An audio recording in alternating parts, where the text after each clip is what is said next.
What is mine is coming from me, but then maybe it's not coming from me because I'm supposed to also create my own work, and I would have never started creating my own work if everything landed. It's the thing I think that weighs on us, and we validate ourselves through how much we are actually earning as opposed to the beautiful work we are creating. As an artist, we measure our success not only in terms of money, but also like, do people recognize us, do they follow us? But then it's like looking from validation elsewhere, but your art comes from within. And it's that feeling of your creativity that you have to do gives you energy, and then trusting that the money will come, and then doing the legwork to put your project out. Finding this healthy way of, you can earn your money with your art, but don't allow it to block that if it isn't coming the way you want, that you're not doing it anymore. Try to find that, how do we hold the space for love for one another? How do we see each other for love? There's nothing like that when you're with a group of like-minded people that you are creating. It's the best and biggest high in the world. So I start with a personal thing that I'm trying to work through. The pilot I made with Eva, Hot Mess, is about the trauma I felt of being Jewish in Austria. I felt haunted, I felt ghosts. So I used that jumping point, and then I made it a comedy with ghosts haunting my apartment. All truthful things, but then I'll jump and make a creative, scene. A ghost doesn't really follow me around my apartment. I'm not taking. Okay, I'd like it if you ghosts. I asked him come. Thank you for having me, lovely lady. It's a pleasure. Thank you so much. Welcome. Of course, you're a storyteller. You're a writer, actress, director, producer. That's so impressive. What's your connection to storytelling? I think we're all storytellers, and we all have a story to tell. And growing up in apartheid South Africa, I had to find a voice in this insane system, and where there was segregation and no freedom of speech. I would look at Time magazines, and Time magazines would have blacked out. You would look through magazines and actually see that.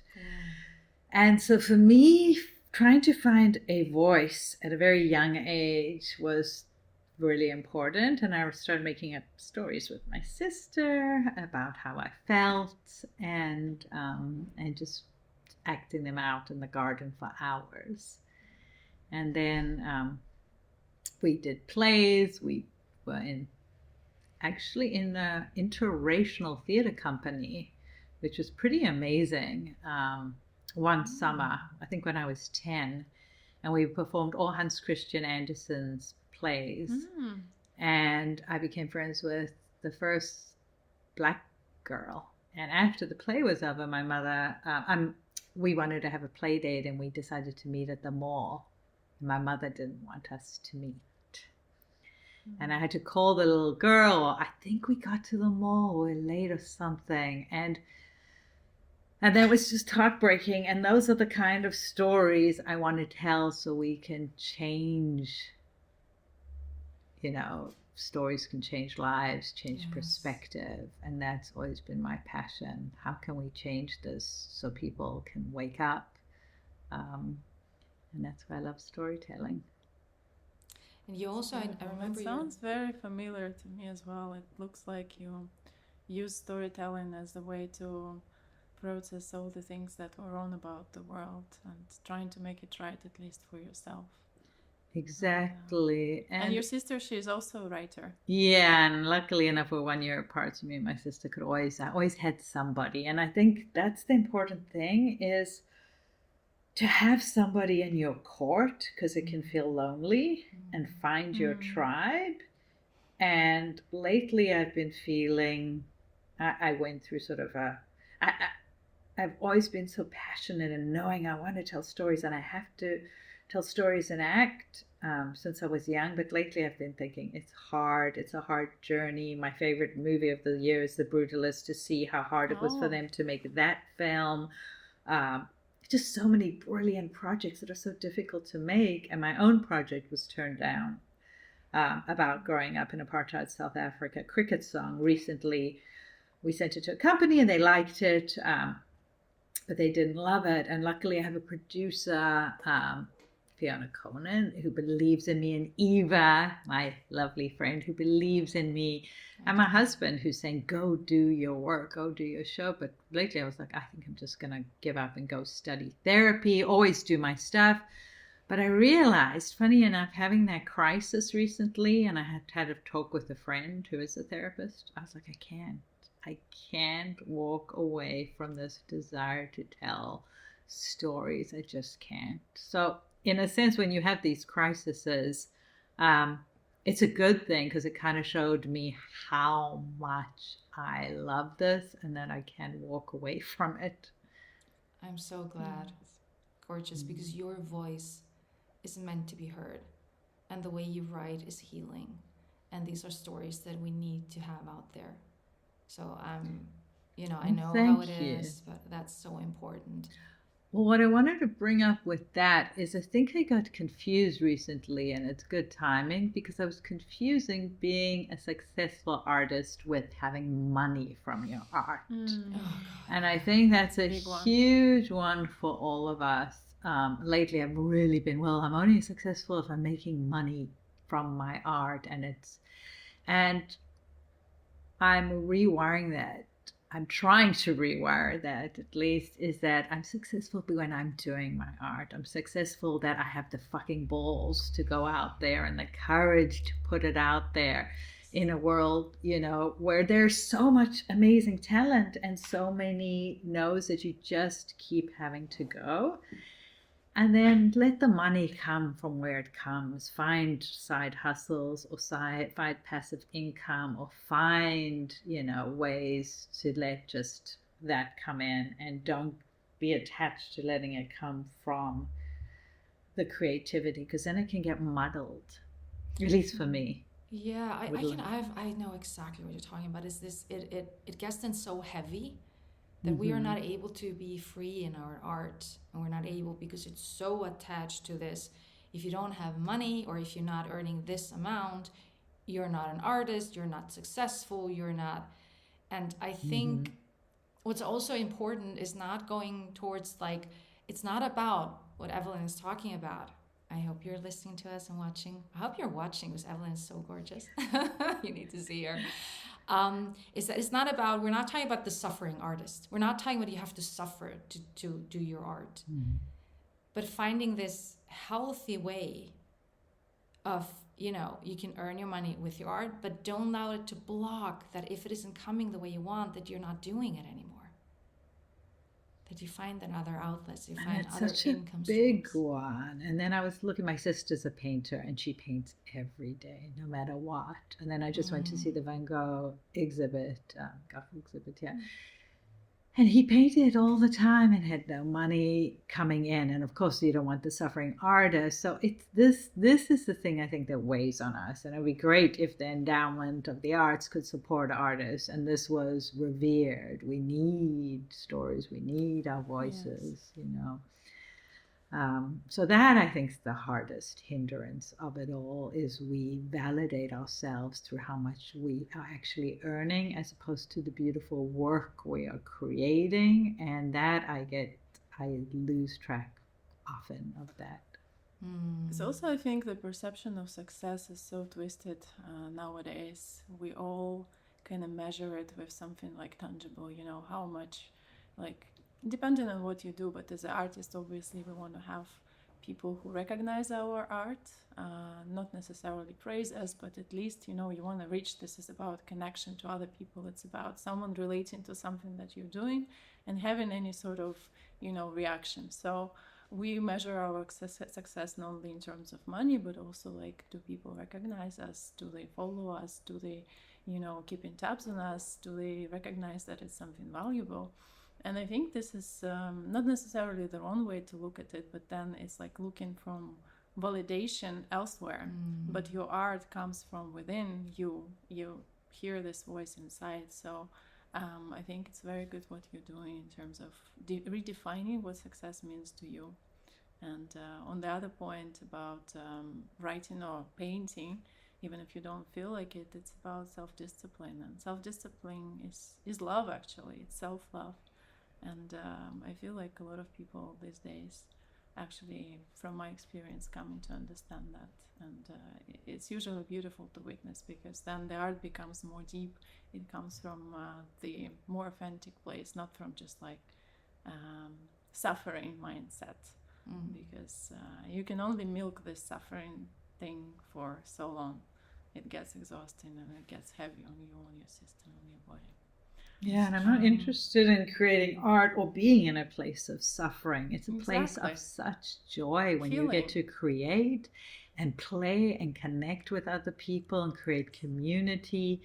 And there's nothing like that when you're with a group of like-minded people that you are creating. It's the best and biggest high in the world, I think. Yeah. I would love, we have never had this conversation this deep about money and how to, you started it. I didn't mean to, but I was just going through it. It wasn't right, So I love it. I think it's important, particularly we have 3 women here, and that's also always a theme. So I would love just to ask you, I know you are working on it. I know you said this is a journey. You're not maybe there yet that you're like, oh, it's totally cleared. But what do you do to be able to clear it out or find this moment of trust and love that it can flow in? Like, what can one do? What do you do? It's funny because I do coach people, and I coach a composer, a therapist about writing her book, quite a few creatives of, and it's funny because people are a mirror of your own blockness. And for me, what I always tell them is that feeling of your creativity that you have to do gives you energy, and then trusting that the money will come. And then doing the legwork to put your project out there. What do you actually have to do? What are the steps? Recently, I printed up all my projects and scripts, and 2 on the table have been made. I looked at it and I was like, wait, so I was like, and actually there's one missing. And then what do I have to do to get the others out there? What is the work every day actively to make my projects in a small way, in a big way? And then also letting go and trusting, because what you go after and what you cling to pushes you away, and not everything's meant for you. I auditioned for a pilot. I've been auditioning for a bunch of commercials lately, and I didn't get it. And then some days I can get down with disappointment. Oh, that didn't work out. And some beautiful projects. I've gone into audition for some of the most wonderful projects that haven't worked out, and realizing what is mine is coming from me. But then maybe it's not coming from me because I'm supposed to also create my own work, and I would have never started creating my own work or becoming a screenwriter if everything landed. So I think on another side, what is your the word downfall, but your hindrance can end up being your strength. It may help me find my voice, and I think Eva is going to find her voice from having 2 people wait around to find out how wonderful she is. And I think we all have wonderful voices inside of us of so much we have to say. Yeah. Well, you have been, doing the legwork for some time, and you've done short films and feature films. And I would love to talk to you sort of about Somebody's Mother, which you co-wrote. Am I right? It was the story of your sister. I know that. What was interesting for us is also because you are someone that you do take the steps, you do put in the work. And how was it like? How were you able? I mean, this is a feature film. How were you able to produce it? How were you? Because you produced, you co-wrote, and you had one of the leading roles in it. Again, I think I'm a very stubborn person, and I think you have to be stubborn to be in this profession. Me and my sister were writing a script about women and what it means to be a mother, and the roles in our society on motherhood and working, and just not being, not feeling like you can fulfill this role. And then she was pregnant and she ended up losing her baby. And so I went to her and said, can we change the script and use what you went through to help other women? And it became her way through of healing. She didn't know it would be, but by telling that story, and I did push her, and sometimes I'm like, I think I pushed her too soon, but we went back and we worked on that and changed the script, and within, I don't know, 6 months or a year, we made the film. And because it was so truthful and authentic, so many people wanted to back the project, and she's a wonderful director, and we did a Kickstarter and a really moving trailer where women and men came out of the woodworks and said, hey, I've been through this, I really want to support your project. And so we're able to fund it through Kickstarter, and then she had an award-winning DP who's incredible, and we had so many people who wanted to be part of the project. Did we make our money back? Did we sold it to China? Yes, but did we, and the truth is, if we probably knew how to market and hustle and do that, we probably would have done better. And I advise everyone to have a team on board to help you push through, and that's not my thing. I love the creative. I'm not into the hustle of the rest of it. As in, and this is so important to know your strength. Oh, sorry. No, you go. To know your strengths as well, because we cannot figure everything out. So if you have someone who can do promotion for you, who understands that, you can have someone on your team and you can delegate, and that's a powerful thing. Sometimes it works that you can do everything by yourself, but sometimes you really need to have this person on board. But yeah, it's amazing that the story that and you done it as a feature film, right? It's not a documentary. And it went into quite a lot of good festivals, and so it had its own life, and and the best moments are where women who came up to us, or you'd hear a woman in the audience crying, saying, that happened to me and I never talked about it, or I had no one to share. And we didn't gloss it over and make grief have a happy ending. You end with, like, how are we gonna go on? You end with that moment of grief is with you in waves throughout your life. And so that was also risky, because I think if it had a happier ending and we made it happier, maybe it would have, been an easier sell. But yeah. But you need to make it authentic to you and to the story. Exactly. And and the question that I'm always interested in, how much of the story, when you're writing a fiction film, how much of it is the experience and how much do you add from the imagination? Because from my experience, when I write from something that I know, something that I went through, it always comes up on the page as something, that people can, it's visceral. It's undeniable. It has this raw power, and people immediately can relate. Like, even people who have nothing to do with this experience, they just feel it. It's like energy thing. But then again, we are writers. We're writing film, so there has to be some elements that come from imagination. Do you have some sort of formula, or absolutely how much of it is the truth and how much is a fiction? I heard Martin Scorsese say this once, and it blew me away, that he's always writing from a personal place. And I was like, really? You make these gangster films and such violent films? But he's trying to come to terms with violence and how we are. And I thought, wow. And for me, I looked at the through line in all my projects. I'm trying to find that, how do we hold the space for love for one another? How do we see each other for love? That's always my through line in every script. And so then I find the catalyst for that. But yes, I start with a personal thing that I'm trying to work through. The pilot I made with Eva, Hot Mess, is about the trauma I felt of being Jewish in Austria. I felt haunted, I felt ghosts. So I used that jumping point, and then I made it a comedy with ghosts haunting my apartment, with the woman unraveling and going through menopause, so she doesn't know what's going on inside her. And those are all truthful things, but then I'll jump and make a creative, scene. The ghost doesn't really follow me around my apartment. I'm not taking off all my clothes on the subway. Yeah, okay, I'd like it if you go. So I asked him come.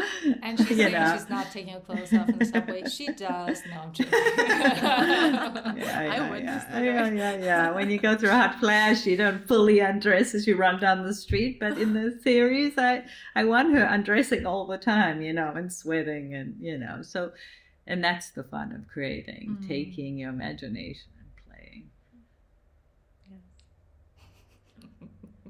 Now I have all these images in my head. Thank you. I like it. Yeah. Great stories. All right, we're done.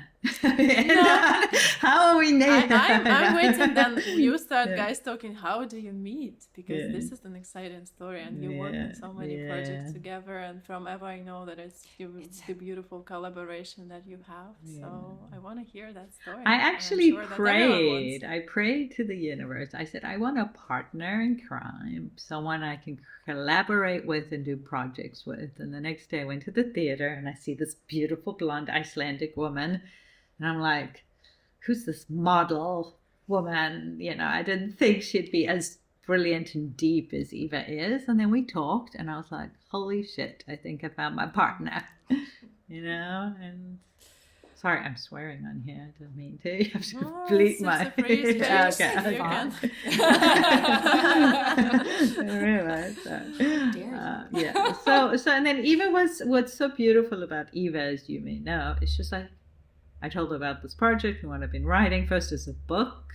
I was trying to come to terms with being here, and then I turned it into it was a book, and then I turned it into one woman show, and Eva was going to direct it, and then COVID happened, and then Eva was like, let's just do it, so you need those people again in your court, and without her encouragement saying, do it, it's worthy, you're saying something, sometimes we doubt ourselves. And in my life, I've been lucky enough to have quite a few wonderful people in my court,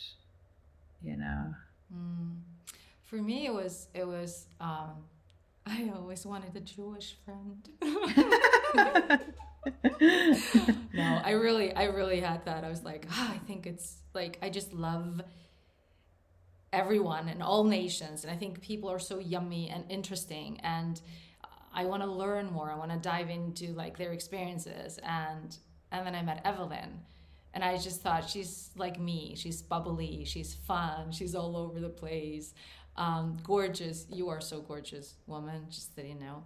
And you didn't take yourself too seriously. Like, I loved that, and it's always been like when we started working, and then I saw you send the scripts, and I was reading, and I was like, this needs to be made.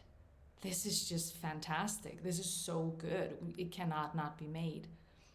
I think that's how our journey, and it was a good thing because COVID was pretty tough, but that was one of the projects that just kept me going because we had something amazing and you had created something amazing. And I also love, like we were doing, there's one thing I want to say, what Evelyne does is that she doesn't limit herself. Even if sometimes we all do that, but still you have this freedom inside of yourself that you don't put a number on yourself. You don't go like, oh, this is what I look like, so I can only do that. And this is something that actors struggle with a lot. They always kind of like, they're like, oh, I have to be in this box, or I have to do, and you're like, hell no. I can play 20. My range is from 20 to 80. And that was the one she did. She was doing an audition with me, and I was helping you, and then you got the intro, and you were like, my range is like, I'm like playing ages like from 20 to like, I don't know, 70 or something. And I was just like, I started laughing so loud, and I was like, that's it. That is the energy.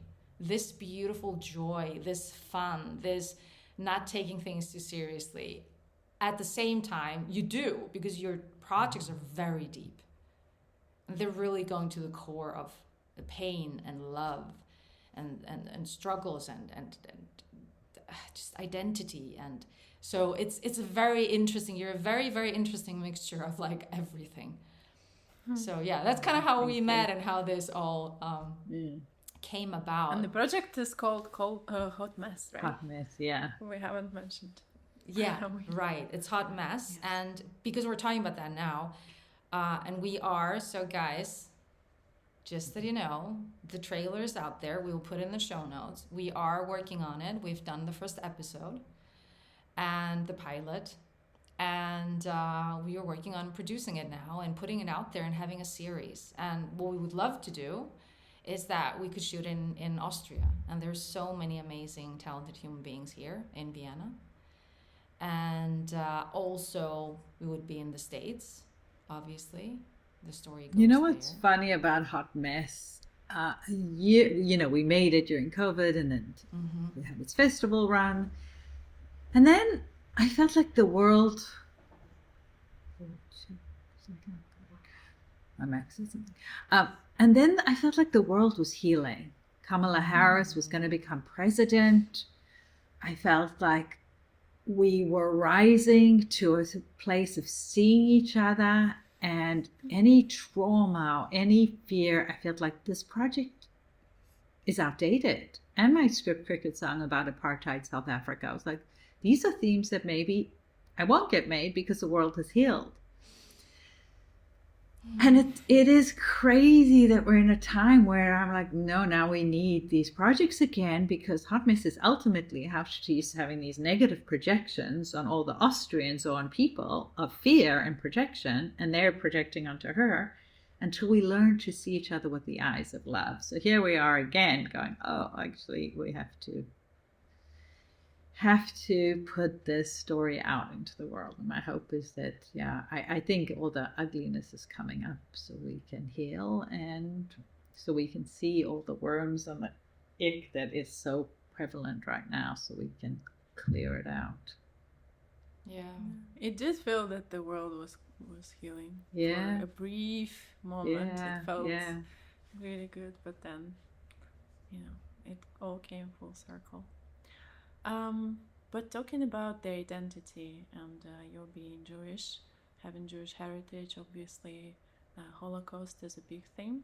Let's talk about your documentary that you made about exactly that experience. How this project came about, and from what I gathered, your protagonist is 104 years old right now. She's 107 now. Lisa Eaglefeld. She's 107 now. 107. So okay.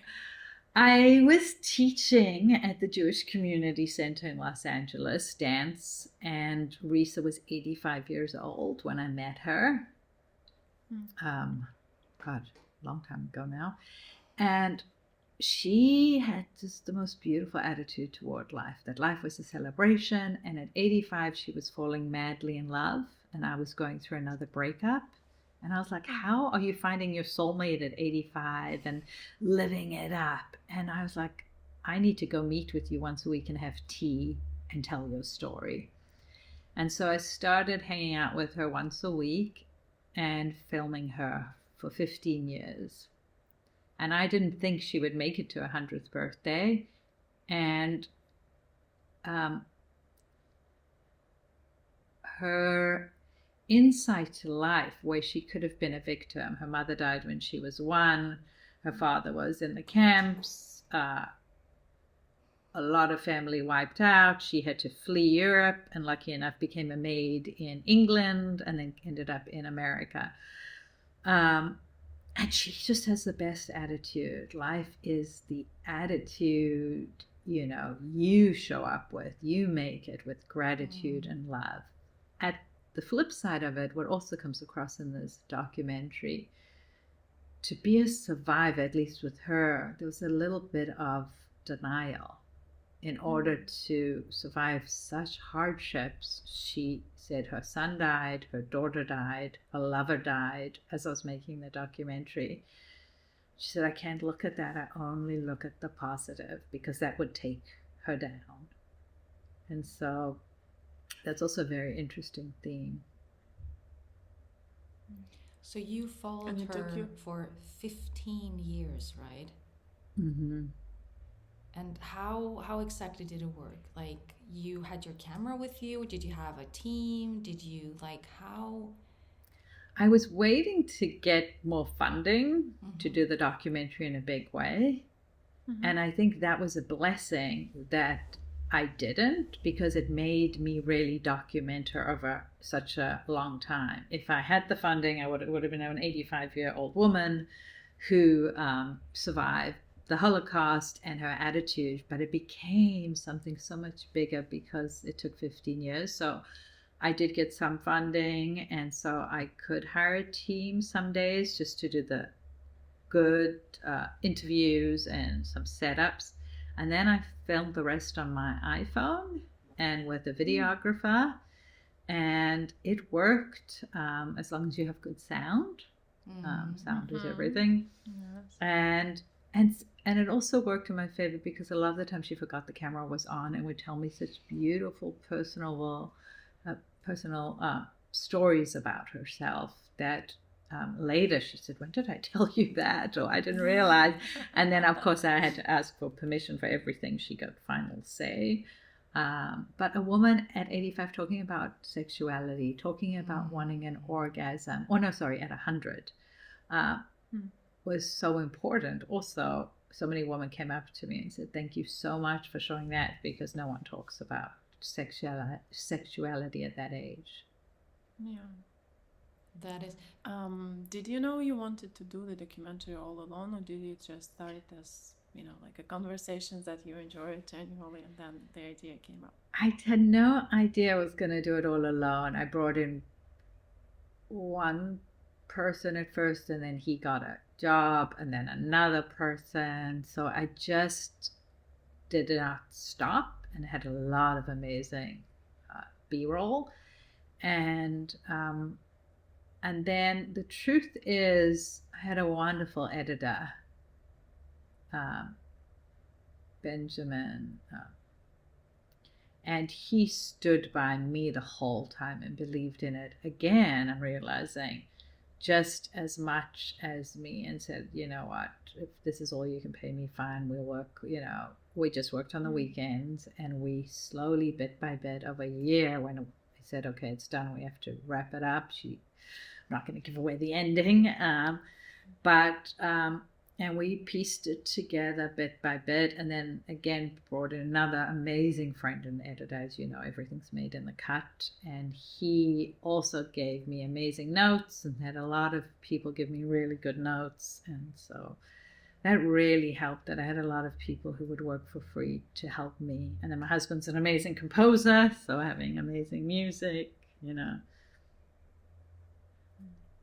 So you had, and just down to the nitty-gritty thing, because I know there's someone out there listening, and they maybe want to do their first documentary, and funding can be a tricky thing, and the budget, and you were able to do this with not that much money, as it sounds like. I asked family, and then I was going to sell my jewelry from my grandmother and my mother, and I said, "I'm going to a pawn shop, I'm selling this, to get $5,000 to pay the editor to finish the film." And my mother said, "Give me back the ring and I'll give you money for it." So that was really nice, and a few other people. So that's how I got to do that. But I probably could have, raised more money to finish it. And that's one regret. If you can do it the best way and get a team on board, do it, because I probably would have had more traction with the film. But that being said, I would have never got out of Risa what I got out of her, because she forgot the camera was even there. So you had the phone, so where did you place it, just somewhere in the room, or were you, like, how did you do that?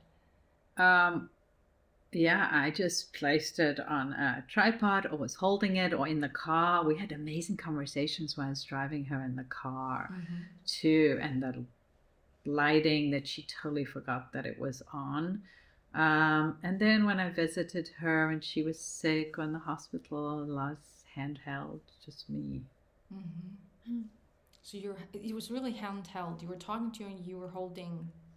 And I'd flip the camera on both of us, a handheld, and I just make, and the iPhone's amazing now, what you could do. It's really independent. That's the spirit of independent filmmaking. Yeah, totally. I love it. And it creates this intimacy, right, with the person, because if it's like, sometimes I feel if there are like too many people on set, then the moment is really becomes, of course, if you have like professional actors and everything, but this is like a normal person who does not have this experience, kind of like opening up in front of the group of people. So exactly. When I did have a big crew and people on set, there were a few big days, she was a totally different person. She was performing in front of them, and it takes hours for them to relax and forget that people are there and actually really be authentic. So actually the real authentic stuff was when it was just me and her. And the beauty is, I've seen The Stand-Up Doll is the name of the documentary, and I've seen it, and it's beautiful. And you don't get the feeling like I was never taken out of it in any way because of some technical things, because the story is just so vulnerable and beautiful that you're glued to the screen. So I where can we see it? You can see it on Amazon Prime, and you can see it on YouTube for free now, with indie rights, put it out there, and then on Tubi, a few other platforms. The one other thing, I think what Eva's saying is I was lucky enough through the Shoah Foundation has incredible archival footage. So the real beautiful archival footage that's in there, I got permission from them to use. Inner cutting Europe in 1941 and Hitler's rise to power, juxtaposition with what's happening in America today, and her witnessing again this rise of right-wing movement, and this woman looking at it. Is it mass, and these questions, is it mass hypnosis? What happens to people? Why did it happen? Why did, what happens when people make her kneel down on the floor to scrub the sidewalks? Who are these people that were her neighbors? Like asking her, one other thing, like you guys, I love the questions you can ask older people and their wisdom. And I think I'm just so taken by old people that have so much advice to give us and should be revered.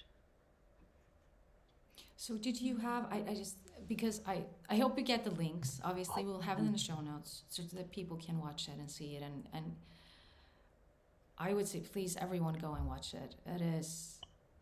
There's much to learn from it. There's much to learn, because I think there are certain things we cannot understand. We haven't gone through it. But when you watch this documentary, you will feel it.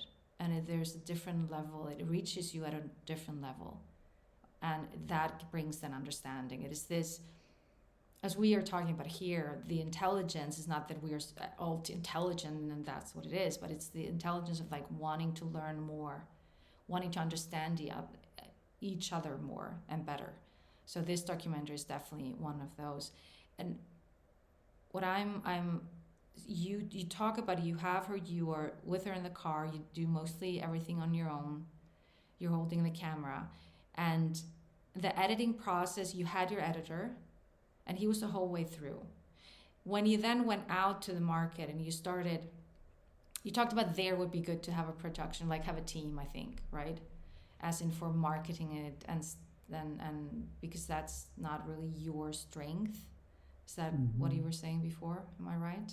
Yeah, also just probably from the get-go getting, with documentaries you don't need a lot. A really good DP, so I didn't have to do it on the iPhone. You can use a little Canon or a little Blackmagic camera, good sound, and 3 of you and go. I would say next time I make a documentary, I would do it that way and not just do it all through my iPhone and hire a team for a few days. If you're going to do that. Find your people. And then definitely on the back end, got into some good festivals again and won some awards. People were very touched by it. I was in a festival in Ireland, the Silk Road Film Festival, and Abel Ferreira was being honored. He's an amazing filmmaker, and he sat behind me and told me about all the documentaries he made. And he came to my screening and laughed and loved it. And so for a filmmaker like him to come and, say, yes, do it, no matter what, do it guerrilla style. And that's what I love about him. He said, I don't know if you know his movies with William Dafoe, shot in Rome, forgot the last one. He said he just goes out into the subway or underground, or if he wants a piece of music, he'll find some obscure free music on YouTube, and he put it in that film of a strange monk playing the strange instrument on the mountaintop. In the middle of his film, as William Dafoe's in Rome, going through the streets, you cut to this monk on a mountaintop playing this weird flute, and it's amazing. And because he is doing it guerrilla, he's doing things in new ways that, so on one hand, yes, I would say keep this guerrilla attitude, because it frees you up to try things because you have no budget. And so there's also no one standing behind your shoulder and telling, how is this justifiable, because like if you have a team on board, everything becomes like a decision that you have to make, and it's and then you get inside a little box. Exactly. Beautiful. Cool. Well, we definitely have it in the show notes. We definitely, please, as I said, if you were listening and hopefully watching our gorgeous Evelyne, definitely look at it and watch it. It's needed today.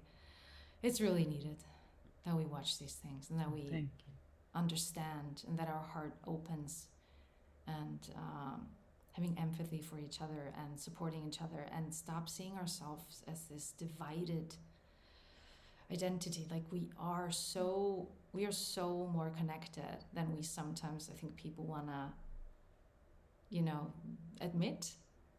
And I think this story is one of those that is just, we definitely want to watch.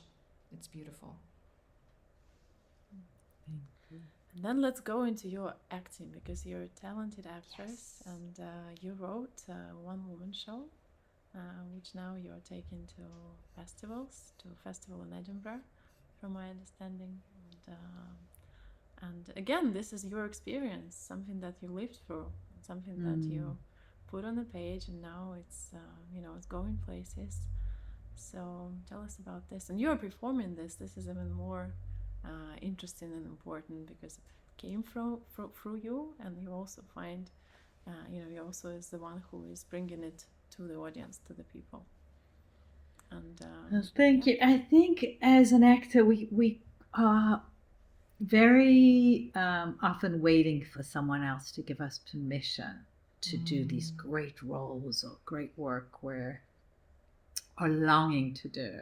And for me, I'm a very impatient person, and so of course I wrote a piece called Painkiller, which does come from pain again of my sister losing a baby and my husband's father dying in the same week.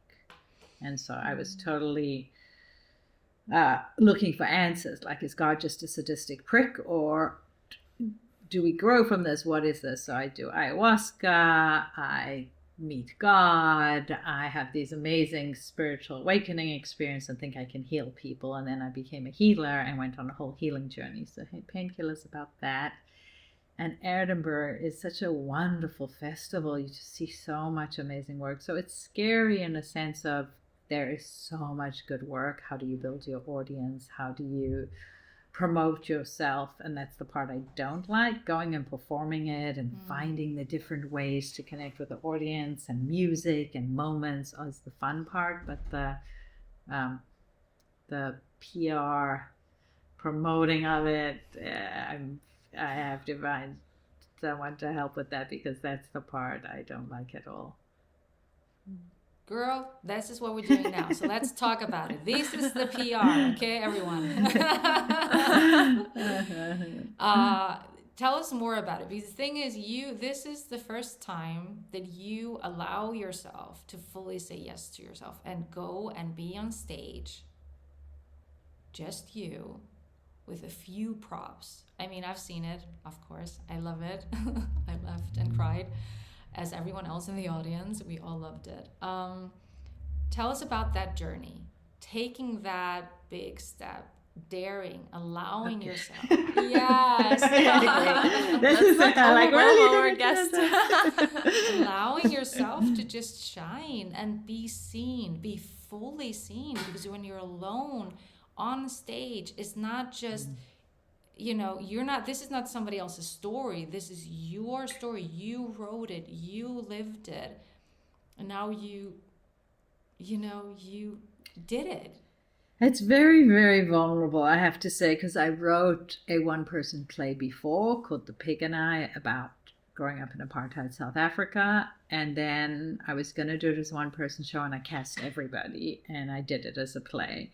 And then it became a screenplay, and then I wrote Hot Mess as a one-person show, and then it became a pilot. And so this time I was like, all right, I'm going to do it. Thanks for my encouragement of my lovely friend Eva again.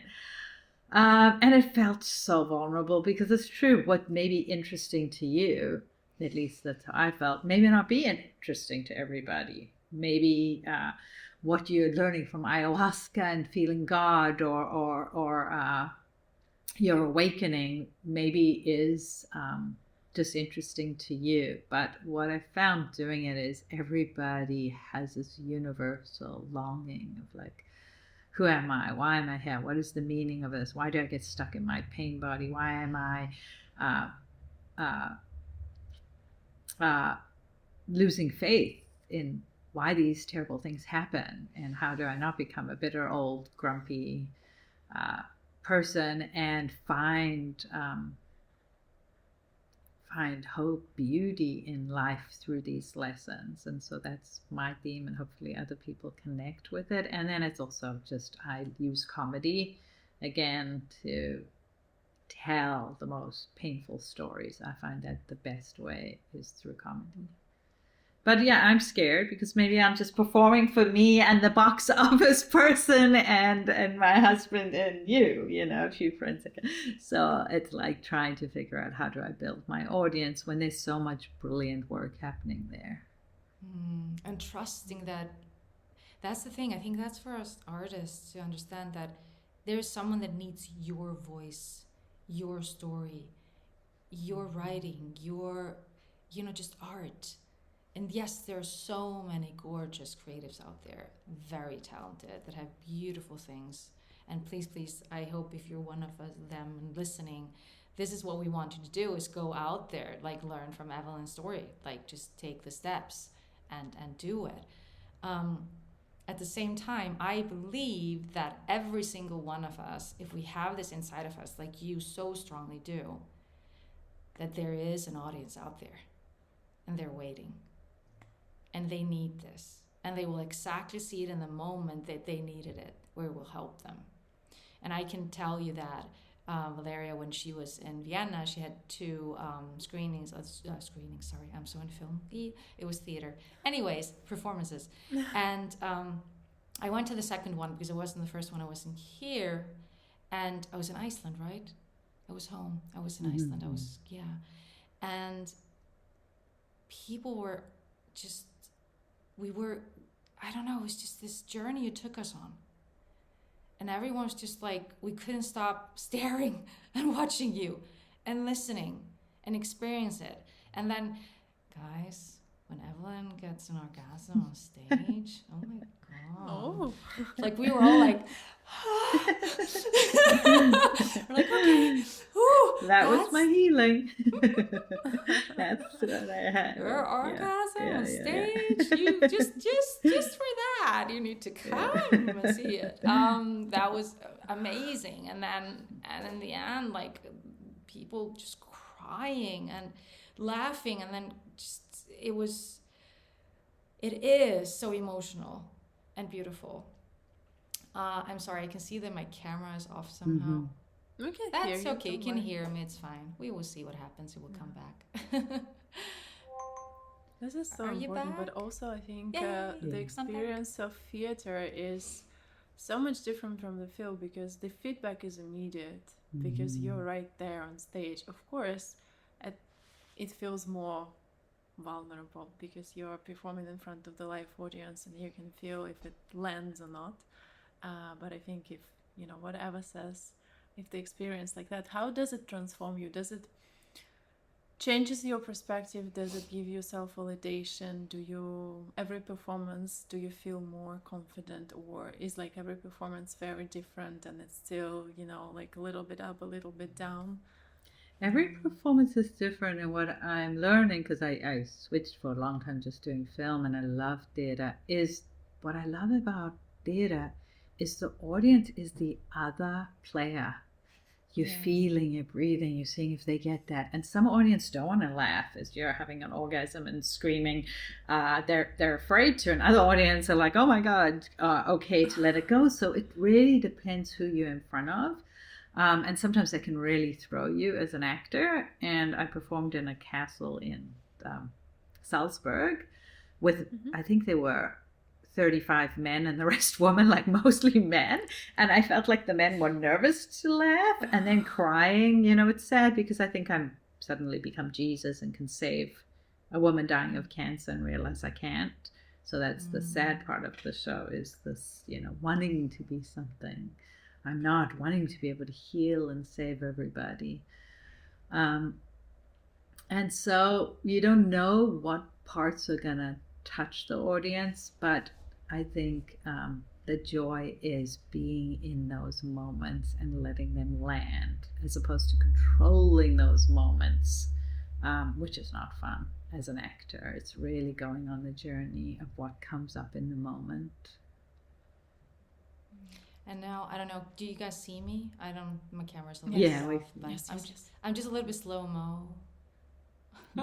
You're back. That's okay. Now you're taking the next step with Painkiller, which is a huge step. We said it shortly, Edinburgh, that you're going there to, the Fringe, the film festival. How is that for you? Because I know... Theatre festival. Say it again? It's theatre festival. You said film festival again. Oh, see, guys, I am so sorry. I'm so stuck in film. Thank you. Theatre festival, of course. Thank you so much. How is it for you to, again, this is again a big step towards a dream that you've had for so long.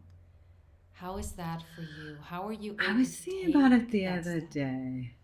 Yeah, I was like, maybe I shouldn't go. Maybe it's too expensive. Maybe this, maybe that. I was going through all the why nots. And I thought, okay, so when I'm on my deathbed, I'm going to be like, fuck, I should have done Edinburgh.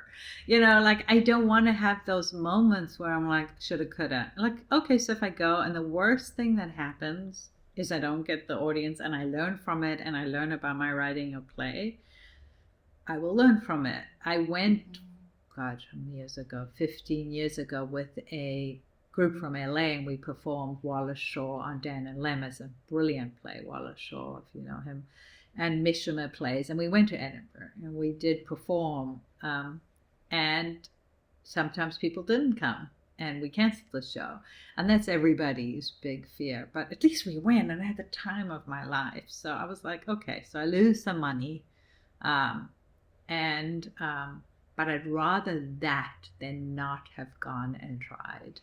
Don't ever sit there and think, I wish I would have allowed myself to act. I wish I would have allowed myself to make a film or do this. Just get your camera, go film your neighbor. My first film was me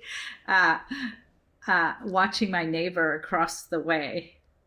And every night we'd come home and we'd sit down at our little tables and we'd have dinner at the same time.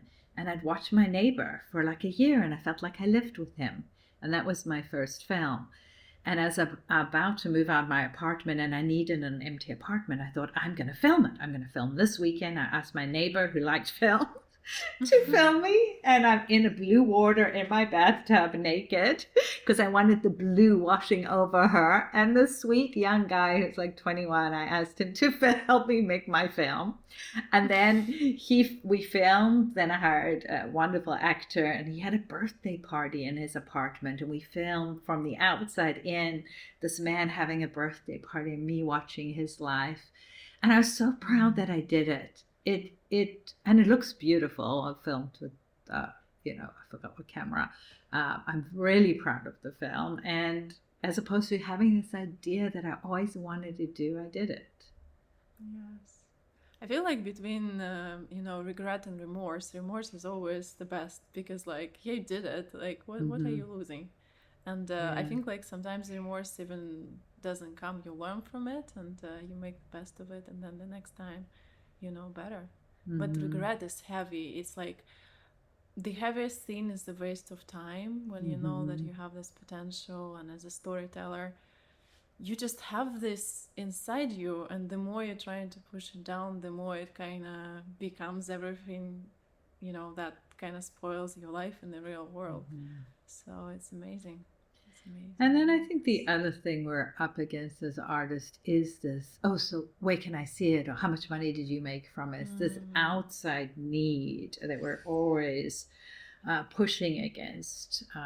And really hold yourself and go, I'm not going to allow myself to be judged by those success standards. What redefining, as you said, what is success to me? And that's a constant redefining, I think. Yeah, it is. It really is. So we're very much looking forward to that. I think it's beautiful you're taking those steps. And if anyone is going to be there at the theater festival, Ava, Fringe, please come and see Painkiller. That's just, it's a must. It's really a must to see. I would also love to talk to you about a little bit, if you can. There are 2 other projects that are out there and in the making, or at least they're in the, you know, in the ether there. It's the cricket song. You shortly mentioned it. I don't know how much you can talk about it. And you're also starting to write a new. Is that going to be a film, the thing you're writing now, or is it a book, or is it? Thank you. Cricket song was optioned, lucky enough, by a friend who just loved it and has been taking around about growing up in apartheid South Africa and a young girl's relationship with her nanny. And in a world that's trying to tear them apart, they love, you know, story perseveres. So that is my dream project, to go back to South Africa, where I'm from, and make this love story to Africa. And then I have another one, My Wedding at Auschwitz, which I would love to make. Also dealing with identity and being Jewish and how we perceive each other. And my new project is just start writing a feature film, but really a reflection of how we treat the world and each other. But I'm still writing it. Of course. Well, talking about writing, I know I wrote something down that is right. You are gonna start, I think, if I'm right, a workshop, or you're gonna have like a course and for people to write their heart story, their first play or their first feature or short film. Am I right? Well, I would love to hold a space with people. So many people say, how do you do it? How do you get going? I think we all have a story in it, whether it's you're going to write a one person's story or a script. It's like, let's create a space to allow these voices. So I want to hold the space for people to do that. And how does that work? Or how would the setup be? Or I would be probably 8 weeks. We meet for 3 hours. And then bring forward what you really want to tell and need to write. And we hold each other accountable each week and have the progress happen. And at the end, ideally, everyone could perform 10 minutes of that piece, or, perform it together. When you say... So it's for writers and actors? Oh, sorry. Thank you. Okay. If you're just a writer and you'd want someone else to perform it, that's fine too. But but I think every writer should actually act and see what it's like to inhabit those characters and learn from that. It's really empowering. Yeah.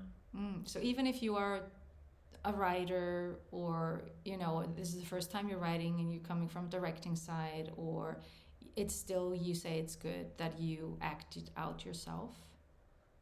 Absolutely. And a lot of film schools, that is a course where you actually feel what it's like to be the actor. And I think that's important. I did that. If anything, it teaches you also about respect to actors. I have a huge respect to actors. When I was growing up, I did a bit of theater, very amateur, and I felt, in my element. We were having fun, but we were kids. And later on, I moved to a different career, but I always had in the back of my mind that, probably I should have pushed harder against my parents and their expectations, what my life should be, like as a corporate worker. And I thought maybe I could have been an actress, because I remember how much fun I had and how much energy I had from this. But now, being on set with actual actors, working with Eva, I understand that it takes so much. It's not just, sometimes people are natural at that.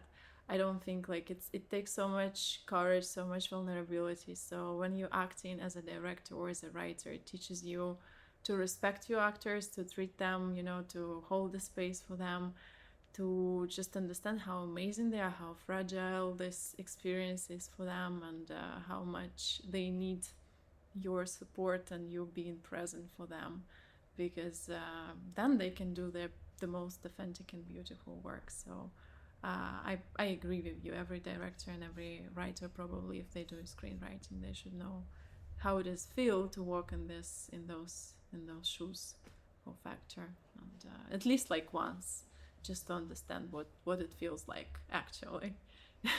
Never too late. You can go back and act in your next project. You never know. Yeah. Definitely. I've worked with her. Valeria is really good and very talented. Oh, thank you. You're very kind. So that's gorgeous. But then I ask you, because I haven't, I have a story inside of me, but I haven't dared taking the step, or I don't know, I'm it's the blank paper, it's something that I think it scares me in a way that I'm not even gonna sit down. I'm like, nope. So okay, what's going on? You know what I have to say helps, and that's, I've worked with a few people. Allow yourself to be terrible is so liberating. When I sit down to write, I'm like, this is just a spit out pass. When I drawing actually was my first love. And I was like, I'm going to draw a terrible picture and I'm going to have the best time doing it. And I think with this pressure we put on ourselves, how can you be creative? Let it just come out and make a big mess like children do. And that child in you, let her play and write and explore. And then later the adult comes in as the editor and the critical mind. But unless you're letting yourself play, for me, it's not fun. And do you think anyone can do it? I know, I'm just questioning myself here, you guys. And I do have I it absolutely but... think. I think everybody has a story to tell. Everyone can do it. I was actually watching A Scent of a Woman. No offense, but I was like, the script is hitting all the beats. It's not profound writing like Angels in America or Tolstoy. Beautiful. Yeah. So there's Tony Kushner, Angels in America, or they're writers who every word out of their mouth, you're like, oh my God, I can never write like that. But are you writing the human story, the struggle, the lows, the highs that we can all identify with, that's universal? Everyone can do that. Whether you want to write in a way that's more poetic, like Tennessee Williams, that's a different thing. But I think everyone has a story to tell. Oh, you definitely Eva can, 100%. You have it in you. You have it in you. I think the quality, Evelyne, with working with you, and if you are out there and you're listening to us, and you want to write something, and you're maybe like me and you're scared of it. One thing that Evelyne is also a coach. It's the whole package when you're working with her. Because what is it? Most of it, a lot of the times, is us being in our own way. Is us blocking ourselves, not daring. And that is the beauty of working with you, Evelyne, is that I mean, it sounds horrendous when I say this way, but you're ticking all the boxes. You're like a lottery win. You're like, you're not just, you're an actor, you're a writer, you're a producer, you're a director, fantastic director. You are a coach. You are then really tackling from all sides, which I think are so important because of the blockage that we have, a lot of us. And that can stop Yeah, I us. studied at the University of Spiritual Psychology and learned all their tools, and it's such an incredible program because we all do have these subconscious beliefs that are blocking us, and we can see them. So having somebody to witness you and hold the space for you and even bring forward what you don't see as your blocks is super, super helpful. And so yes, I work with people doing that. Not too much so I can be creative, and that's why I love it, because it's like a perfect balance of holding the space for people and then also having space to make sure I'm honoring my time to be creative. And that's a big thing I've learned. What are you saying yes to? When you're saying yes to something, you're saying no to something else.